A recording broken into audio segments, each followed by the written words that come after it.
This is the Howard Vortex with Dr. Drew and Ami Horowitz.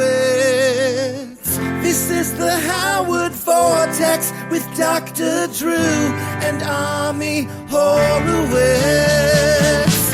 Baba Booey to you. Here comes Dr. Drew and Ami Horowitz. The Howard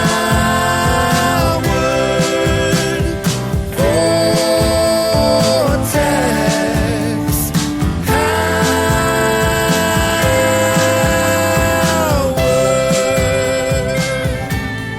Welcome to another Howard's Vortex, where me and Ami Horowitz attempt to just find out who these Wack Packers that we've all come to know and love in the Howard Stern in fact are. So, Ami? Now, I'm really excited about our next guest. He's got a massive cock, and well, I guess that's pretty much it. We got Medicated Pete on the line. Hey, what's going on? How you doing, Gus? Hey, Pete. Thank you for joining us, Pete. I really do appreciate that. You know, Ami, for me, I'm not sure of, and I think a lot of listeners may not be aware of Pete's history with the show, like how he got involved, that kind of stuff. Want to maybe take us through that a little bit, Pete? Yeah, well, it's the whole, I have Tourette's syndrome, and that's basically how I got on that show. From having the Tourette's, kind of give me a little edge, little quirky edge, Yeah. So Did they find you on a Tourette's website or something, or were you a fan of the show? I mean, how did you end up on the air? No, I started out as being his intern. I was an intern for the show, and they happened to like my personality, and that's how basically I got on the air. So. I see. One thing they did not like, Pete, was your work ethic, because you're famous for not doing pretty much anything as an intern. Isn't that true? Yeah, I think they enjoyed my on-air personality more than anything else. Who hired you originally? Well, I knew Howard's former intern, I guess, manager, and that's how I got hooked up to the show initially. So interesting. And yeah. I have just a quick side question. Do you think JD has Tourette's too? He might, although I don't think there's any official diagnosis, but right. But there probably could be something. He's got some qualities like that, right? Yeah. How does your Tourette's manifest? Take us through some of that. It's basically anxiety will definitely feel it. If I'm not as anxious, then the symptoms don't really. You don't really notice the symptoms unless, like I said, unless I'm under some type of anxiety or something like that. And so describe the symptoms as you experience them. Well, I have neck tics and like facial tics, and I'll have like grunting here and there. Nothing verbal. I don't have anything like that. Any because some people with Tourette's have that verbal tic, and that can be distracting. But I don't have that. I don't have that one. So, well, they have a couple. They make fun of you for a couple of things, and I want to know if that bothers you. Number one, but number two. But number one, you have a couple of sort of speech patterns that they make fun of. It sort of sounds like something called echolalia, where you repeat what they're saying. Like Howard does go, okay, yeah. I'll see you later. Then you say, I'll see you later. Are you just playing along, or is that part of the Tourette's? Oh no, I definitely play along. Okay, because it's a part of the show, Okay, all right. I mean, I will exaggerate a little bit. Okay. So now, Pete, what I found so interesting regarding your Tourette's was, do you remember the time you went on that date with that woman in the wheelchair when you played that blind dating game, and you guys went out to lunch, and the date didn't go very well, and you were super concerned that the reason why the date didn't go very well was because you had Tourette's, and she didn't want to be with somebody who had Tourette's. But you found out that it wasn't your Tourette's at all, but rather your personality was turned her off. But you were really super excited to hear that was the problem. Talk to us about that a little bit.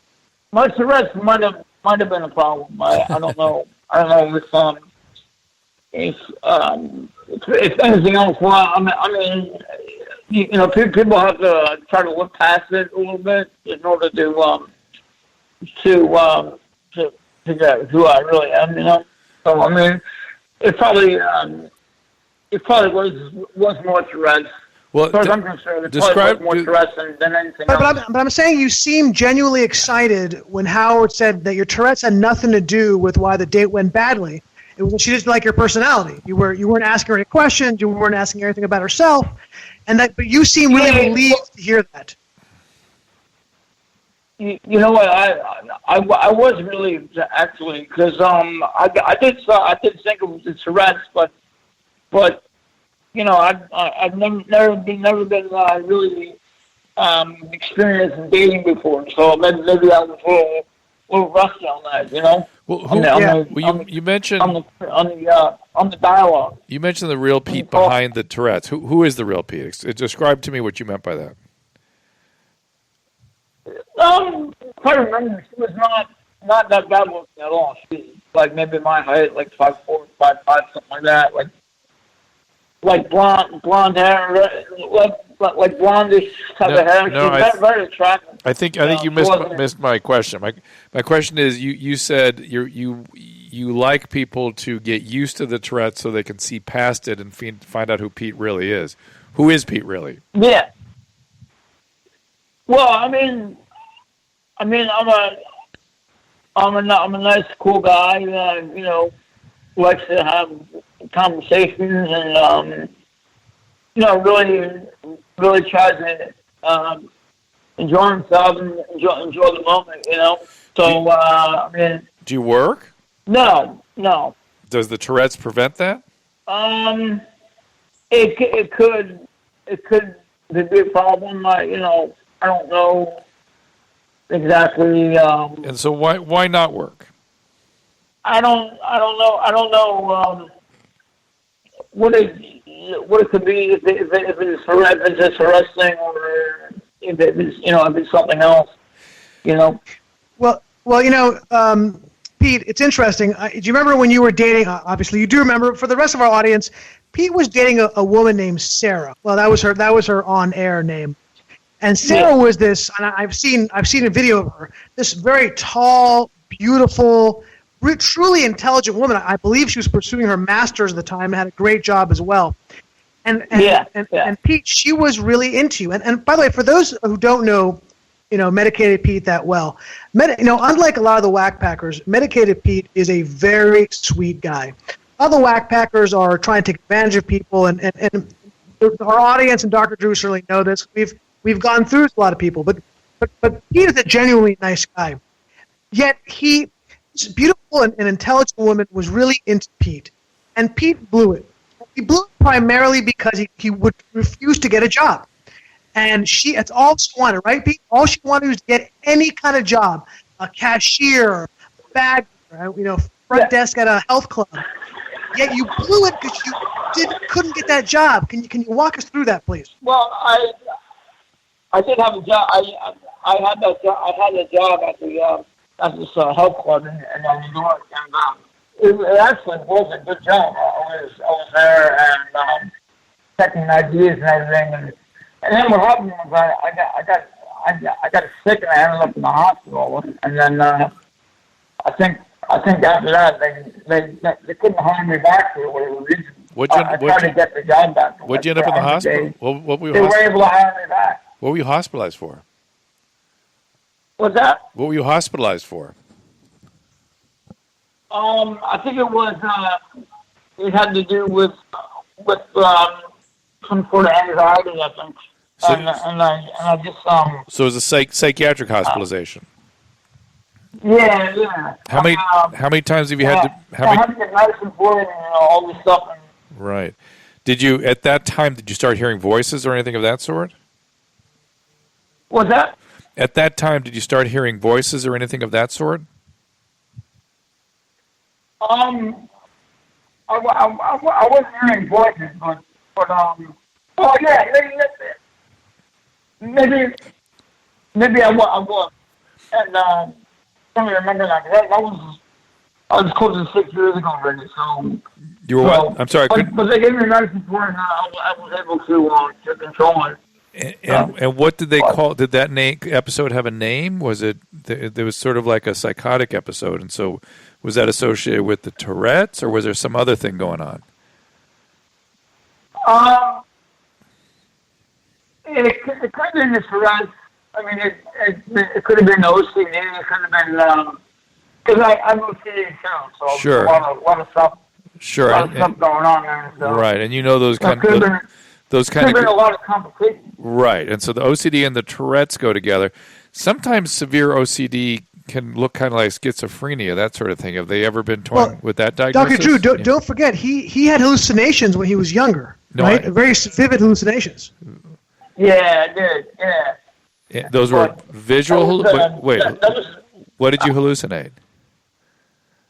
well, I was taking a lot of different medications, and it really that's what made me hallucinate. Was all the different medications. I think all together. I think it was like a real.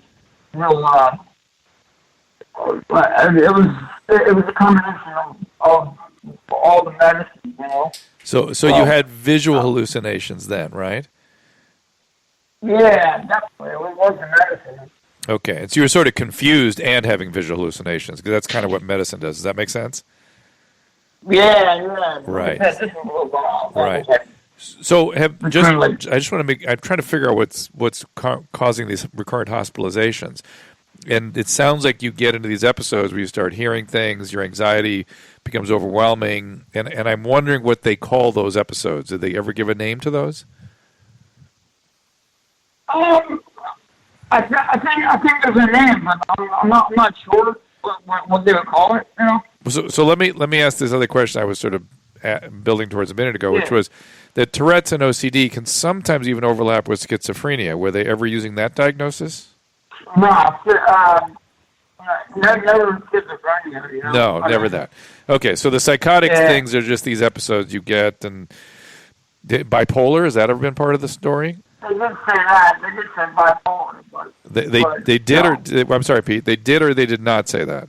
They actually did say that. I didn't really agree with that. Well, but that makes sense. That starts to make sense what these episodes are then, because the Tourette's and the OCD shouldn't really cause those things, but the weird ways they can. But hey, guys, we need to take a little break, so let's do that, and we will be right back.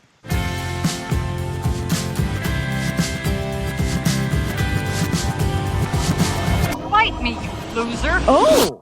All right, we're back. Pete, again, thank you for joining us. And Ami, the one thing that I get about Pete is that, much like JD, super likable guy, Pete. You know what I mean? Yeah. Ami?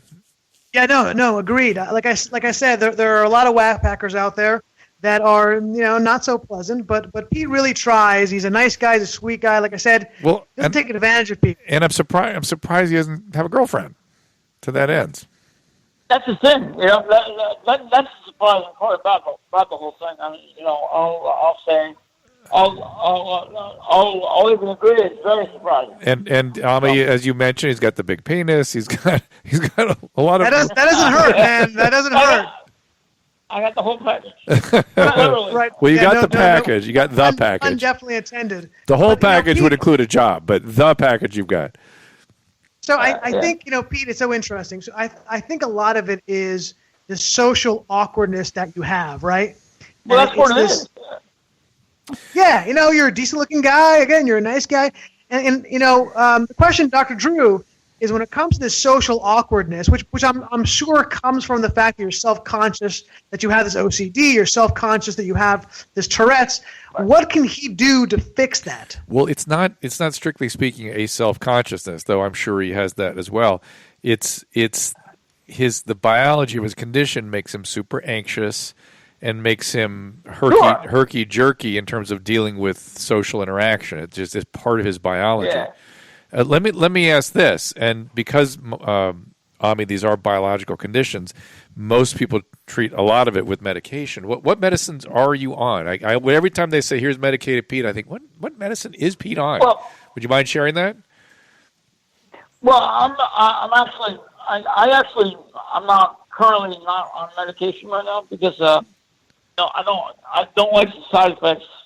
What medicines have you been on typically, or what was your last set of pharmacotherapy? This was a while ago, but I think I was taking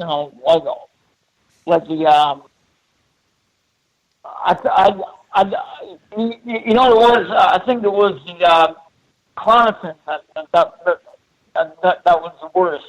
Yeah, make you tired. Well, yeah, and I think the Klonopin was making me hallucinate. I think. Yeah, it doesn't sound like Klonopin. Were you ever on Abilify or anything? Yeah, Abilify was one of them. I think Neurontin. Yeah, some people get weird reactions to Neurontin, so that could be a possibility. Abilify can cause weird problems. Did you ever get any abnormal movements from the medication? Abnormal what? Movements, like bowel movements? No. Thanks, Ami. No, they get they get what are called chorioathetoid movements. They are muscle tightening, that kind of thing. This is another sort of typical side effect that people don't like, and neither would I. Nothing like that. Normal movements, not really. Well, he does have a lot of ticks. Right. He does picking at skin and stuff. A lot of arm ticks, a lot of facial ticks. So that's normal. How old were you? How old were you when this all came on, Pete? I got diagnosed when I was 10 years old up in New York, New York hospital. So you were in the psychiatric hospital. Yeah. Did you ever try to hurt yourself? No, not at all. So it's more that you get paralyzed by anxiety and start hearing things. Or you ever think strange? You ever think strange thoughts? Well, see, let me take you back for a second. It was through 0 through I guess 1 through from 1 years old to 10 years old. I think they really didn't. I have no clue what was going on. Uh-huh. Clinically, I think. Yeah. I think they made a lot of diagnoses throughout that time, and it wasn't. Like I said, it wasn't until 10 years old that they made the decision of what it was. Along the way there, did you have any major medical illnesses? So was that again? Along the way there, did you have any major medical illnesses like infections or anything of that sort? No. Okay. I mean, So it was all the behavioral and ticky stuff. And what was that like growing up with all that? I mean, forget being an adult with it. It must have been especially challenging as a kid. I mean, were you bullied a lot as a kid? Yes. Oh. Did you like all the time?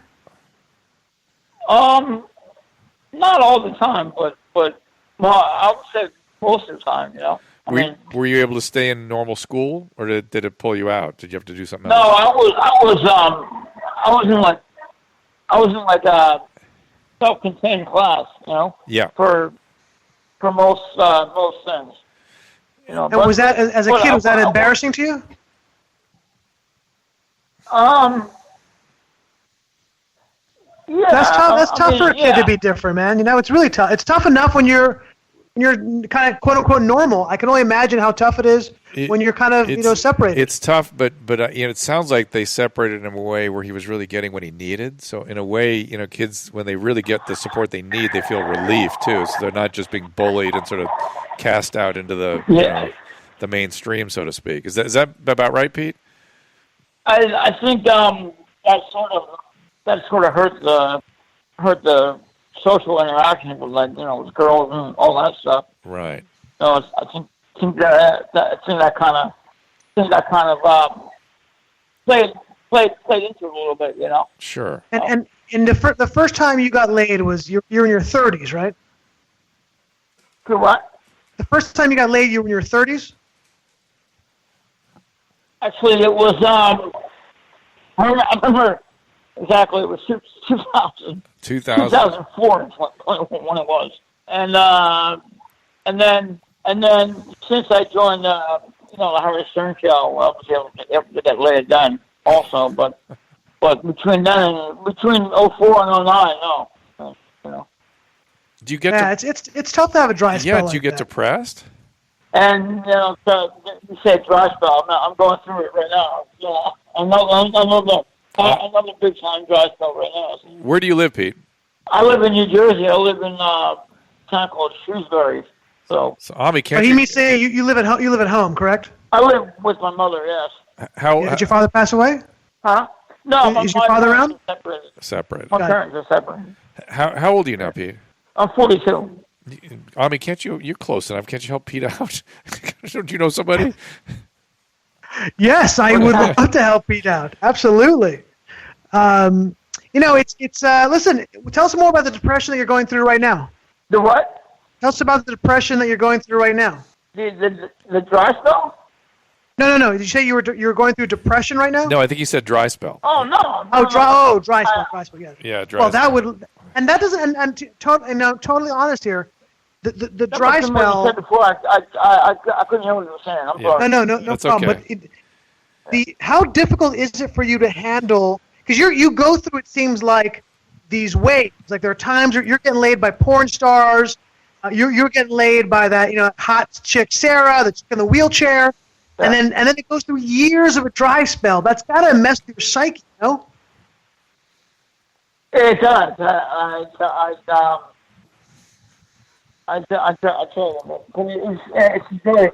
I think that's what my anxiety is right now. Most of my anxiety is not being able to get laid, and that's a big problem. That's a big issue, Yeah, I'm sure. Have you ever? I mean, I'm not encouraging this, but have you ever thought about seeing a prostitute or anything like that? So you've gotten that desperate? That's something that I consider, but I talked to Howard about it on the air, and he was like, it's really impersonal, and I kind of agree with that. Well, yeah, I kind of like that. To me, it seems like a defeat because you shouldn't. Like the person. Yeah, you shouldn't have to do that. You want a relationship too, right? Yeah. Hey, but I want to call some bullshit for a moment, Pete, if you don't mind. Go ahead. So, Pete, the last time you were on Howard's show, Howard was talking about what he was giving you a number of scenarios about women and whether or not you would have sex with them. So, for example, one thing he asked you was super, super, super, super hot chick, but she just died, still warm but dead, and you said you would have sex with her. Not, I believe you on that one. But then he says something which I simply do not believe, and I can tell you because I would have done it. He said, if a woman by the way, is Pete, that's not saying much, Pete. Relax now. Just because Ami would do it. That's true. That doesn't make it normal. He said, super, super hot, but a Nazi. Now, I know as a man that pretty much, I don't know, and Dr. Drew, you have a sense of this as well because of your expertise in terms of the dating world. But I would say 9 out of 10 men, if there was a woman who was super hot and into the guy, he was single and she was single and she was a Nazi, they would have sex with him. I don't believe that you would not bang a Nazi. Call him bullshit. But hang on, now I would defend Pete. Hang on a second, Pete. I would defend Pete on not having a relationship with.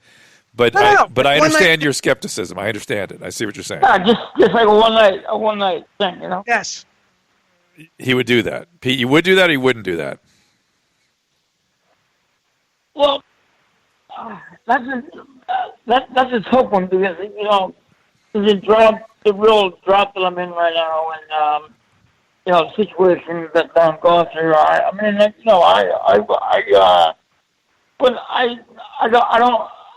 I don't really racially discriminate. I just like that. I think he missed the question, but I just like the Pete that has a real good ethical compass, and he's that's right. Being careful. Good for him. Hey, I'll tell you a quick story to talk about how fucked up male sexuality is. Oh. So I'm in D.C. and I'm sitting at a bar, and there's this couple who just got married sitting next to me. And it was at the time. Now, Dr. Drew, what was the woman's name who killed her kid? Kaylee Anderson? Okay. Oh, crap. Now you screwed me up. Yeah. No. Maybe Kaylee was a daughter. No, I was. Jodi Arias is the other one. This was Not Jodi Arias. Not the other one. God, Yes. we covered Anyways, it forever. Anyway, so it was a I'll think woman of it a who had killed her child, and she was in court, and she was, let's be honest, pretty damn hot. And we're sitting there, we're drinking, I'm talking. I say to the husband, Casey Anthony. Casey Anthony, that's yeah. right. I said to the husband, who had just recently married, his wife was there.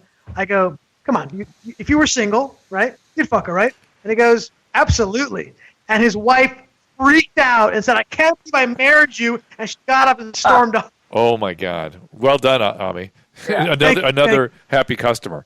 But to that end, we were covering on HLN all the time, and I heard that refrain constantly from everybody, all males. They're all like, "Yeah, I know she killed her baby." Anyway, so yeah. Listen, let's just be honest about who we are, right? I'm not saying it's the right thing to do. I'm just saying if we're being honest about who we are sexually, we would bang Nazis. Men are animals. Hey, listen, if you're in a situation, if you're in a desperate situation like that, I mean, you have to make a call with that.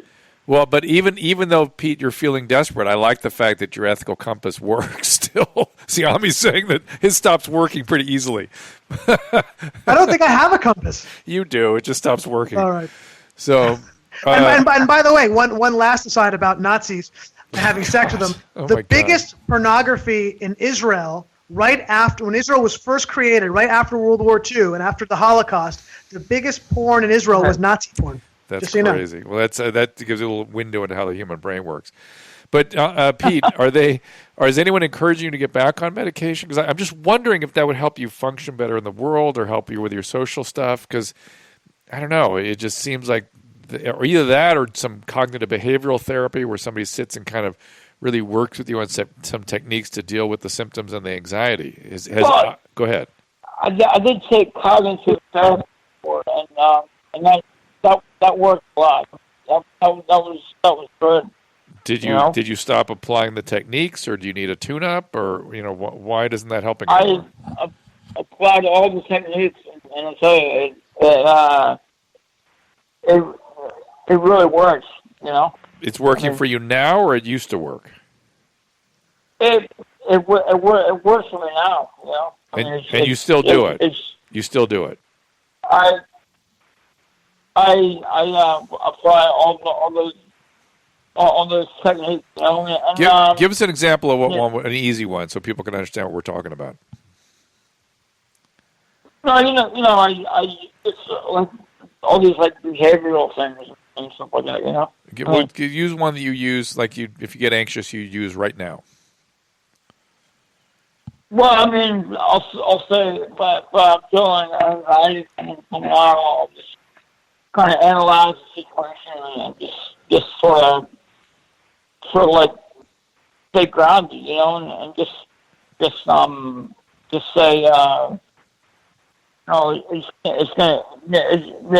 gonna pass.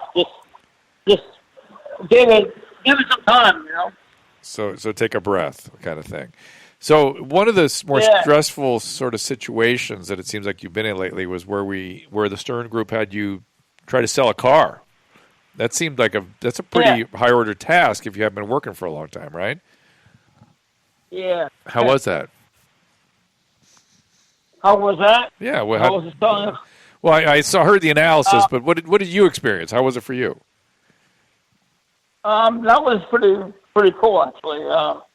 I had a good experience. What was that doing on that one day? And it was pretty, it was the fast-paced environment, which was pretty exciting.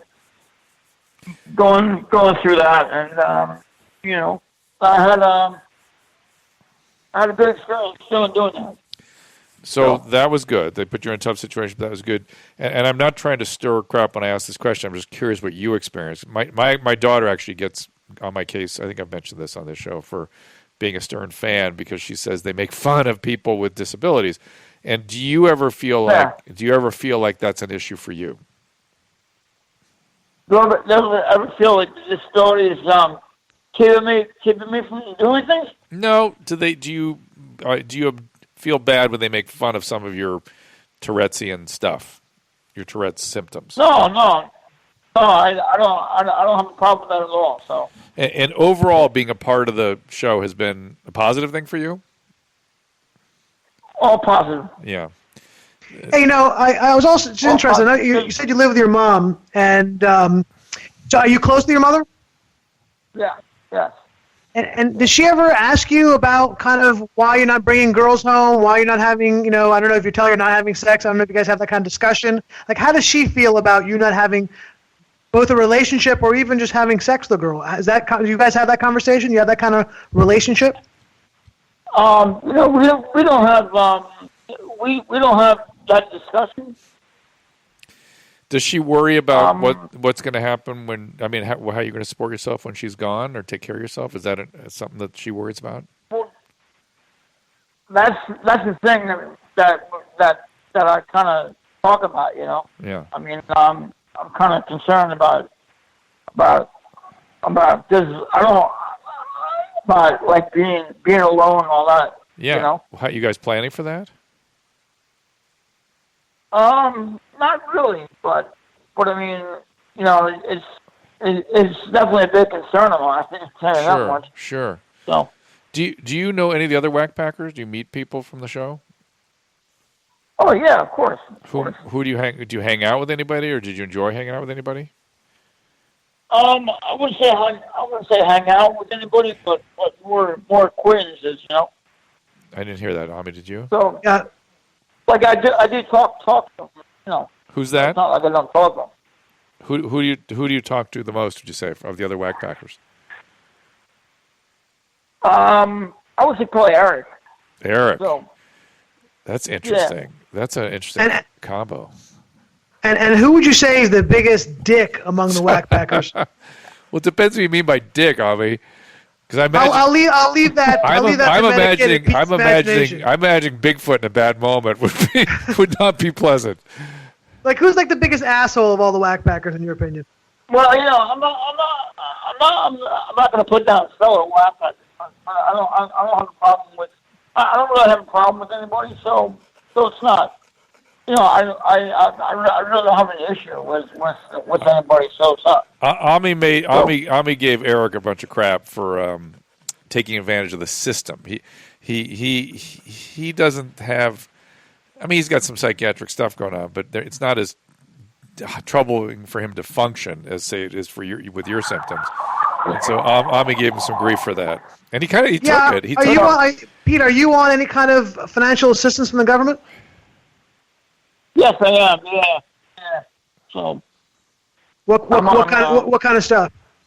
Disability? I'm on SSI. Yeah. Okay. See, from my standpoint, Ami, definitely Pete would qualify reasonably from a psychiatric perspective. I agree. Eric just saying I have anxiety is not enough to, and I'm not smart is not enough to get disability. That's right. But it's funny. I love when people like to shit on our country and they say, "Look kind of a terrible place we are. We're not like Europe. We don't care about people." You're talking about Eric. And look, you're talking about half Eric. the country's is on disability. Well, not half the country, but the problem is that people that need it get caught in the same undertow. You know what I mean? Like I'm signing off on Pete getting disability. I'd also like to see Pete get a job for him, to forget getting off SSI just for his sake. Because if Pete had some competency, it would help him socially function. It would help him with the girls and stuff. So I wish for Pete that he get a job. Sure. Yeah, he can sell cars. I know he can sell cars. It was just you were out of the room. We were talking about that. And maybe he could get a podcast going, something like that. Susie, Hopefully, we'll have a better. Or maybe a gigolo, that large cock of his. Well, hey, Pete. This is a question I always like to ask Wack Packers. Walk us through your day, from what time you wake up, and walk us through what you do through your entire day until you go to sleep. Well, I'm up by like 7 o'clock in the morning, so. And is that to catch the show? Is that why you get up early? Yeah. So I'll be up. I'll take a shower I belong to the gym, so I'll go to the gym for a couple hours, and So wait, so the show ends around 11 o'clock, right? usually around And then 11. Yeah. Yes. Then between 11 and is that lunchtime for you? What time is lunchtime? I would say like 1:30ish. So So, and what do you do between 11 and 1:30? well, around 11, I'll grab something for breakfast. So I'll head over to the gym. Okay. For Every for day? a few hours. Huh? Every day? Yeah. Wow, that's pretty much impressive. the routine. I know. He's got discipline. You can It's a real dedication there. Yeah, and Pete has all these resources personally that he has that are just sort of being under deployed, it seems like. But keep going. Yeah. Are you? Wait. Let's go back. Hold on one second. So, if you're going every day, are you in sick shape? Remember what? You in sick shape? I mean, if you're working out every day, you must be looking good. All swole. Well, you know? I'm not working on it every day. I might maybe like once or twice a week, but no, I basically use the pool most of the time. Okay. Yeah. Okay. So now you're working out. Then you get what kind of lunch do you normally have? Does that change around? What do you normally get? I go back and forth between well, like I said, I'm a seafood fan, so I'll go back and forth between like lobster bisque or like a crab cake or something like that. So And you make it or buy it? no, I'll actually go down to a nearby restaurant and have it down there. Okay. So, And then what's the afternoon like? what's that? What do you do in the afternoon? Oh, well, I'll like I said, I'm at the gym, so I'll go back to the gym actually. Go back in the pool. And do you swim laps, or what do you do in the pool? No, I just sort of hang out in the pool. Do you socialize And, there? Do you socialize? Yeah, that's what I do. You know. Are there people you see, the same people every day? Yeah. I'm friendly with most people in there, so you know, I talk to certain people who are there. You know. And do they know you as Medicated Pete from the Howard Stern Show? They know you as Peter. Yes, they do. Yeah. We need to get Pete a job. I swear to God. Listen, as far as I can tell, and Dr. Drew, you're more of an expert than I am. Yeah. Anybody who has the discipline to be able to get up I don't get up that early in the morning. I don't have the discipline. But anybody who's disciplined to get up at 7 in the morning every single day so we can listen to a radio show, go to the gym twice a day.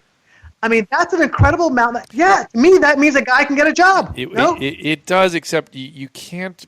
It's really a difficult thing for a person that doesn't have psychiatric symptomatology to understand how difficult it can be to show up every day at a certain place and stay there for a specified period of time and not get overwhelmed by symptoms or social, the usual, problems of dealing with people can really send people with psychiatric symptoms really off. And so it's hard. Right. It's even hard for me to understand as somebody who knows a lot about this stuff. There are people that kind of seem okay, but when you put them in that environment, it falls apart. And you feel like it should be, if I could just give them enough techniques and cognitive therapy and blah blah blah, but oftentimes it just won't work. And I know, you have very little patience with that. No, that's not true. That's not true. If somebody is incapable of working, somebody's incapable of working. But incapable of working sounds like it's like profound disability or unwillingness, that kind of thing. It's more subtle than that. It's a brain thing. Would you agree with me, Pete? No,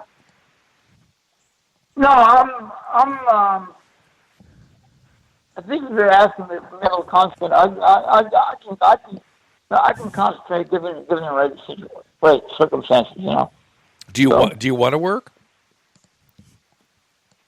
Yeah.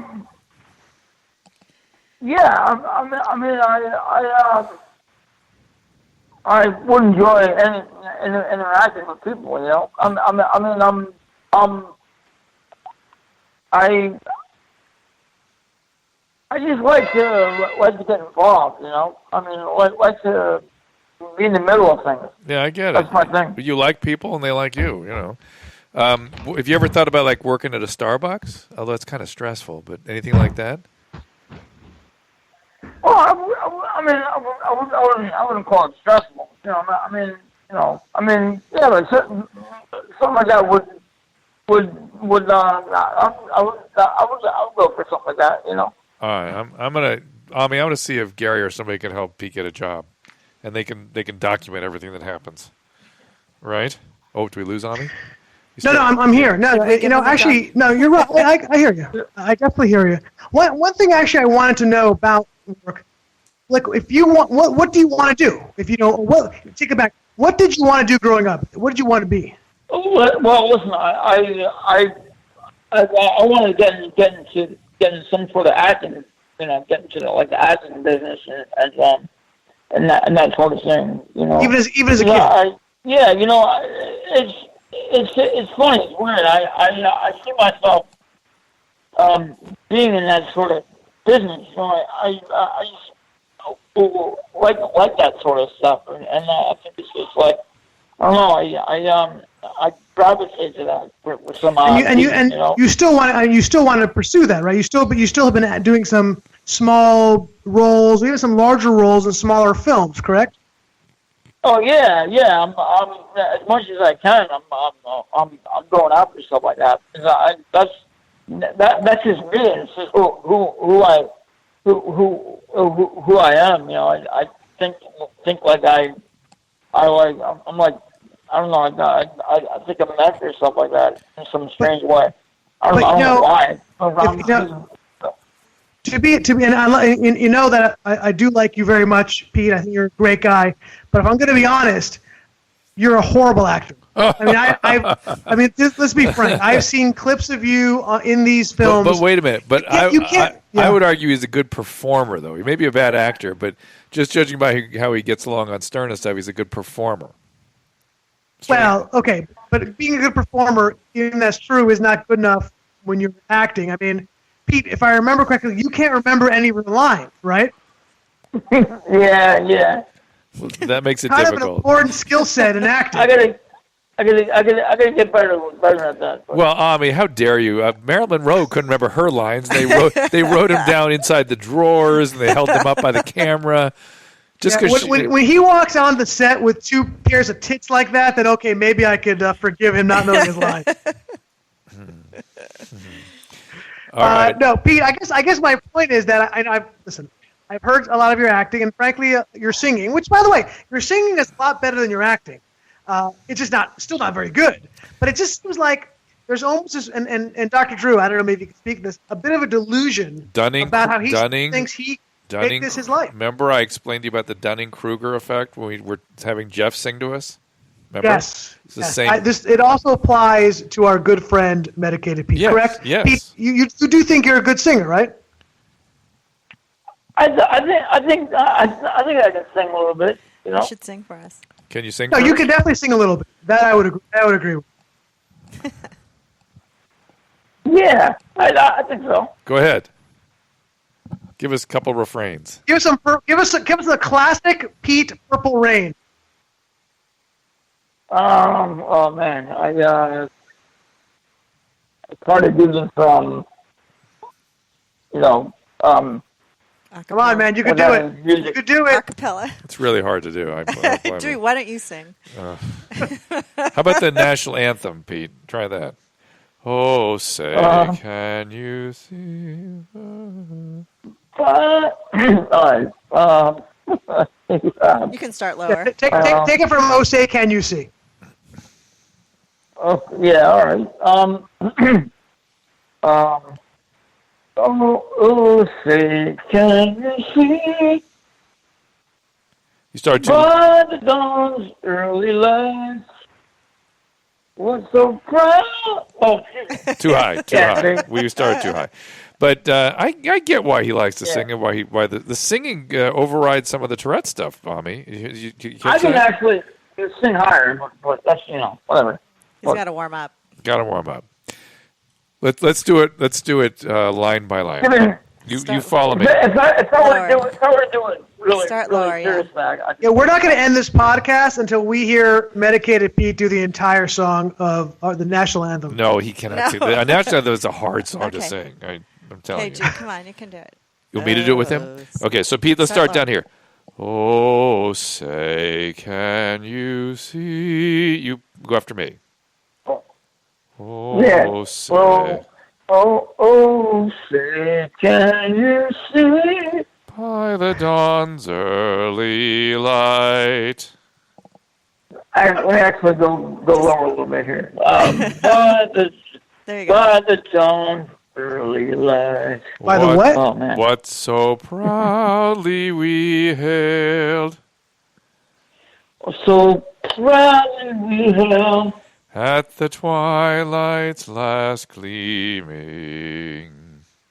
at the twilight's last gleaming. See, I'm telling you something, Mommy. He's on pitch. He's got a pretty voice. Yeah, he's got a pretty voice, and he overrides the Tourette's when he's singing, which must feel pretty good to him. He definitely overrides Tourette's when he sings. But what I think is the most interesting thing about that was, Dr. Drew, you have a very nice voice. Yeah, I try and sing. You do? I sing the national anthem at sporting events. If anybody wants to invite me, I love doing that. You do. Yeah. Ah. Yeah. Maybe I had not Medicated got that Pete can go invitation, with but that was you. actually quite impressive. Me and Medicated Pete. Yeah, you guys That'd be can do awesome. Yeah. Me at the new stadium I did here. this. But you got to sing it together. So. Oh yeah. Oh no. I did this. We're doing this. I guess another question. I guess, Pete, I know you want to sing, you want to act, but do you think that goal in life, that drive that you've had, has stopped you from trying to get other jobs that aren't as significant, that aren't as famous, that aren't as interesting? You thought to yourself, well, I don't want to continue doing this job working at a health club because really I want to start acting, and that's what I want to concentrate on. Do you think that's kind of affected your ability to live your life in a normal way? You think, say that again? Yeah. Let's ask the question a little different. I think what you're saying is, do your aspirations at acting prevent you from doing simple jobs like working at the grocery store? Oh no! I can do something like that. In the meantime, like a gym club thing, I can definitely. Yeah, that doesn't keep me from doing that. Hey, So what was the longest job you had? What's that? What job did you hold the longest? Well, like I said, I really haven't held a lot of jobs long because of my Tourette's and all that, Maybe it's. Well, you mentioned one where you got hospitalized. What usually gets you fired or gets you unable to do the job? Symptoms? Just symptoms? Yeah, symptoms, Yeah. Yeah, I mean, it's again, brain symptoms are hard for people to get their head around. I mean, if he said he broke his pelvis and he couldn't walk, couldn't stand up, you'd get that. But the brain has a similar quality to it sometimes. Yeah, I get it. Yeah. Sort of. I get it. I think I get it. All right, gentlemen, I got to wrap this up. As much Pete's somebody I could talk to all day. One last question for me: where did the medicated? Yeah. Why did they start calling you Medicated Pete? Especially since you're not medicated. It's just a funny name, I mean, it's just something funny.